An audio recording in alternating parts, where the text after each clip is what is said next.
Les erreurs fatales à ne pas commettre dans le dropshipping.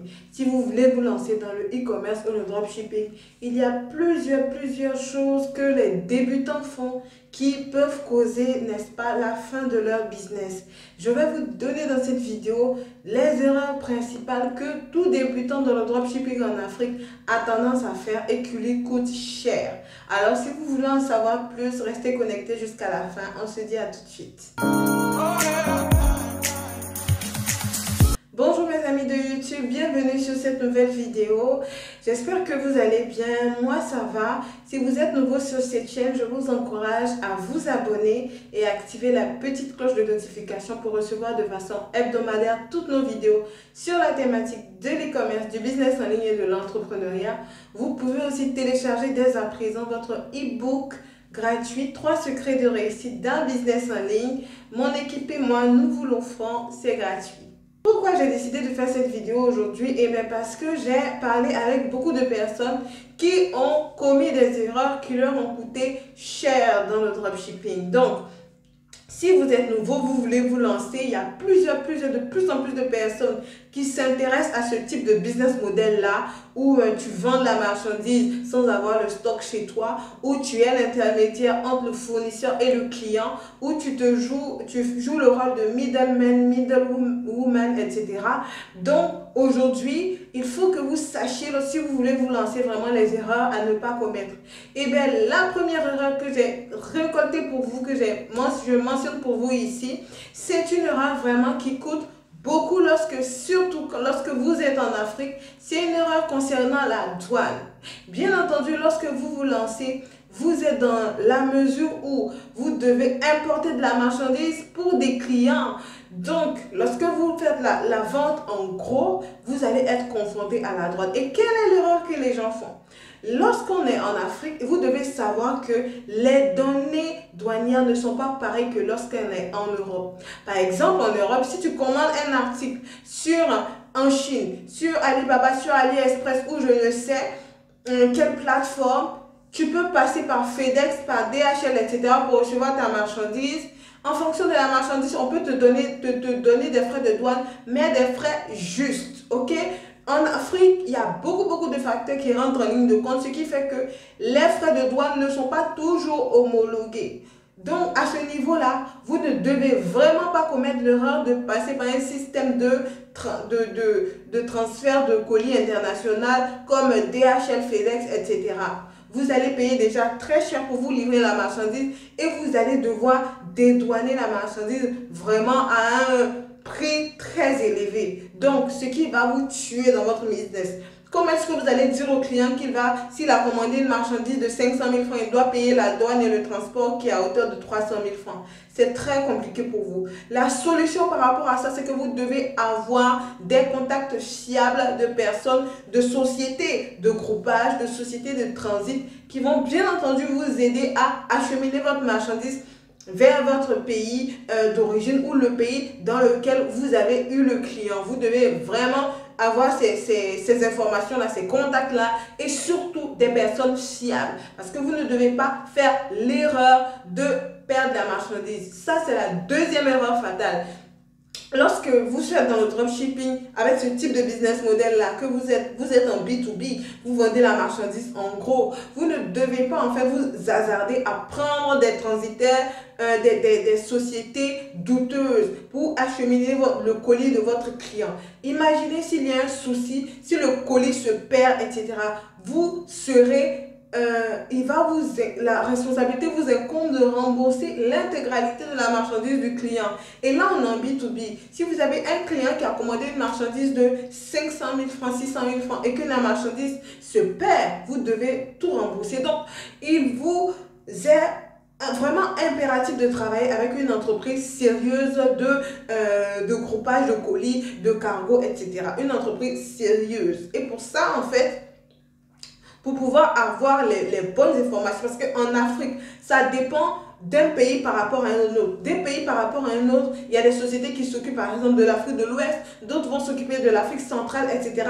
Tout dépend, ok? Donc vous devez vraiment avoir des contacts sur des contacts clairs qui vont vous aider à acheminer votre marchandise. Et avec ça, en fait, lorsqu'ils vont vous donner leur prix, au kilogramme, vous allez, si votre marchandise prend 10 kilos, ça dépend de combien la société de transit vous facture, vous allez payer comme ça sans dédouanement. Eux, ils se chargent du dédouanement pour vous, justement. C'est ça le rôle des transitaires. Vous allez pouvoir récupérer votre marchandise dans votre pays sereinement. Et bien sûr, pour les membres de la team 7 chiffres, ils ont la chance et le privilège de profiter de mes contacts. Et ça, c'est exclusivement pour les membres de la team. La deuxième erreur à ne pas commettre ici, c'est de mal calculer ses prix de vente. Voilà un problème aussi pour les entrepreneurs. Un gros problème, le prix de vente. Comment on le fixe? Comment est-ce qu'on fait par rapport au prix de vente? Ça, c'est un gros problème. Lorsque dans le dropshipping, vous devez savoir exactement quelle marge vous voulez avoir sur quel produit. Parce que la marge que vous allez vous fixer va dépendre du produit que vous allez vendre. Si vous êtes dans les cheveux ou que vous êtes dans les vêtements, ce n'est pas la même marge, ok? Tout dépend de votre domaine, de votre niche, qui va vous permettre bien sûr de bien fixer le prix que vous voulez vendre au client et votre cible aussi, bien entendu, ok? Et votre cible. Si vous vendez un produit à quelqu'un qui touche 100 000 francs par mois, vous n'allez pas fixer le même prix que lorsque vous avez une cible de personnes qui touchent 1 million par mois. On est d'accord? Donc, vous devez vraiment bien calculer vos prix de vente. Vous assurez des devises, ok?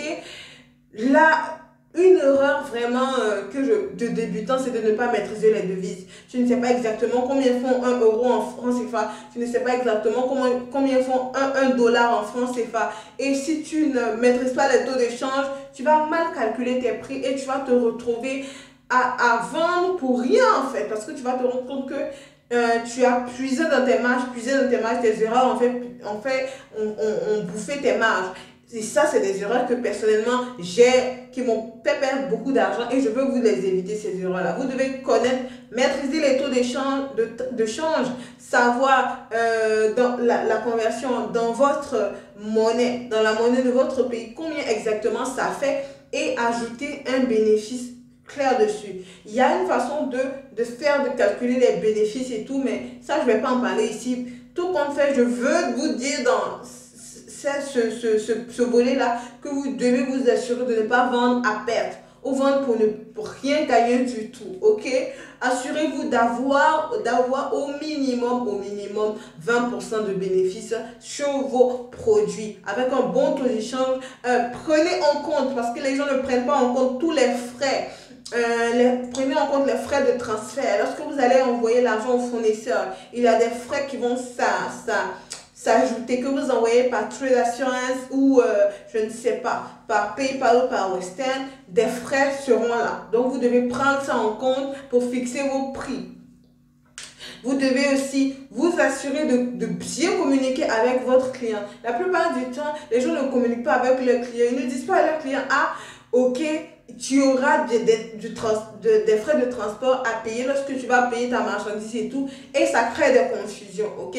Vous devez bien expliquer au client, bien expliquer à votre client que après, lorsque tu payes la marchandise, tu vas payer le transport de la marchandise, le shipping. Et assurez-vous que votre client a bien compris. C'est comme ça que vous allez pouvoir gérer des relations B2B sans ambiguïté lorsque vous faites votre dropshipping. La troisième erreur que vous ne devez absolument pas faire, c'est de travailler avec des fournisseurs douteux, des fournisseurs qui ne sont pas qualifiés, des fournisseurs qui ne sont pas dignes de confiance. Ça, c'est une erreur qui va vous coûter votre business. Vous travaillez avec des clients qui ont confiance en vous. S'ils commandent votre marchandise, vous devez vous assurer que le fournisseur va vous livrer la marchandise en intégralité. Ça veut dire, si vous commandez 10 pièces, il doit vous livrer 10 pièces, des articles de bonne qualité et vous assurer que vraiment la marchandise viendra, parce que ça ne sert à rien de commander avec un fournisseur qui ne va pas vous livrer la marchandise. Donc à ce niveau-là, prenez le temps qu'il faut pour sélectionner vos fournisseurs. Ça, ce n'est pas la course, ok? Si, pour ceux-là qui sont en Europe, qui ont la possibilité de commander des échantillons facilement, si vous allez commander 10 échantillons et 10 fournisseurs, répétez le processus. Vous cherchez un fournisseur en dropshipping, ça veut dire que vous allez envoyer des clients aux fournisseurs. Et ces clients-là vont vous voir vous. C'est votre image que vous vendez. C'est l'image de votre entreprise que vous vendez. Ils doivent avoir conscience en vous. Ils doivent être sûrs que vos produits sont de qualité. Donc, quand ils vous font confiance, ils vous donnent leur argent, vous devez leur envoyer la marchandise de façon claire, de façon clean, sans problème. Donc, choisissez de bons fournisseurs, ne lésinez pas dessus. Soyez pointu sur les critères. Raison pour laquelle dans mes formations, je suis très pointu sur comment est-ce qu'on choisit le fournisseur. Si je dis, ah voilà les critères, appliquez les critères. N'essayez pas de contourner. Dernièrement, je parlais avec une dame qui me disait que Tatiana, mon fournisseur, me dit qu'il ne connaît pas Trade Assurance. Je lui ai dit carrément, change de fournisseur. Tu ne peux pas travailler avec un soi-disant fournisseur sur Alibaba qui te dit qu'il ne connaît pas Trade Assurance. Non, ça c'est un fournisseur peut-être fictif. Même si son site sur Alibaba a l'air parfait, si tu lui envoies ton argent, ben, tu seras déçu de voir que la personne ne t'a pas livré la marchandise. Et je connais plusieurs personnes qui se sont fait arnaquer de la sorte. Vous devez vraiment faire très attention, surtout lorsque vous êtes en dropshipping. C'est très inconfortable lorsque quelqu'un, vous devez envoyer la marchandise d'un client et que la marchandise se perd ou est défaillante. C'est très inconfortable. Personnellement, ça ne m'est jamais arrivé parce que je suis rodée, parce que j'ai les clés. Mes étudiants aussi font vraiment très attention par rapport à ça, sauf peut-être ceux qui n'appliquent pas les conseils. Quelque chose que je dis, si vous n'appliquez pas les conseils, vous allez bien sûr vous taper, vous faire avoir. Donc, pour ça, il faut vraiment faire attention à ce niveau-là.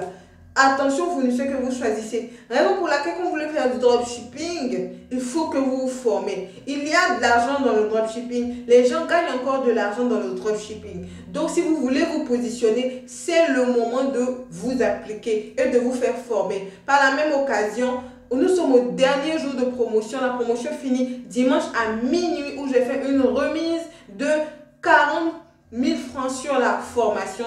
Cette promotion-là est exceptionnelle et elle finit dimanche à minuit. Dimanche à minuit, les prix de la formation vont changer globalement même. C'est une promotion que je fais parce que j'ai eu des appels gratuits avec vous pour ceux que j'ai pu entretenir, bien sûr. Et j'ai vu vos réels besoins, raison pour laquelle je vous fais ce cadeau. Alors les amis, soyez prêts. C'est le reste de l'année. On met les bouchées d'eau pour travailler. Soyez actifs. Formez-vous, appliquez-vous, vous allez voir des résultats. Vous n'avez pas de raison de ne pas avoir des résultats. Si vous êtes dans la diaspora, bien, rien ne vous empêche de mettre votre business sur place, que ce soit en Europe ou en Afrique. Faites quelque chose, montez votre dropshipping, montez votre e-commerce. Nous ferons tous partie des gagnants en fin d'année. Allez les amis, voilà ce que j'avais à partager avec vous. J'espère que cette vidéo vous a été profitable. On se dit à la prochaine vidéo. Ciao.